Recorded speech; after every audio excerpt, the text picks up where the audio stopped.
Good afternoon বন্ধুরা।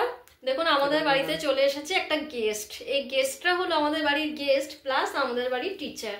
তো এই টিচার আগে পড়াতো, আমার বাচ্চাদের পড়াতো। তো সে এখান থেকে প্যারামেডিক্যাল কোর্স করেছে, তার কমপ্লিট হয়ে গেছে পড়াশোনা, চলে গেছে তার বাড়িতে। ও কোথায় থাকিস তুই বল, তোর বাড়ি কোথায়? দীঘায় থাকে। দীঘায় থাকে, ও দীঘার ছেলে। তো আজ একটা ওর এক্সাম ছিল কলকাতায়, সেই কারণে ও এসছে। তো কিসের জন্য এসছিস, কি এক্সাম ছিল তোর আজকে? আমি এসএসসি সিএইচএস এর। এসএসসিএস। তো কেমন হলো বল এক্সামটা?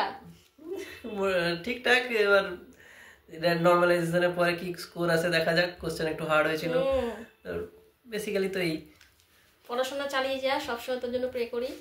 আর এভাবেই ভালো থাকবি।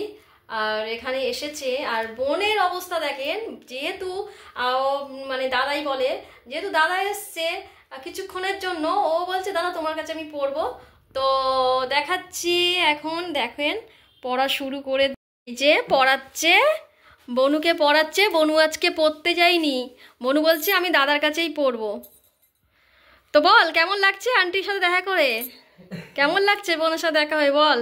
ভালোই লাগছে, দেখা তো সাদা তো হয় না, হয় না। কলকাতায় এসেছি তাই একদিন এলাম দেখা করতে, ভালো তো লাগছে।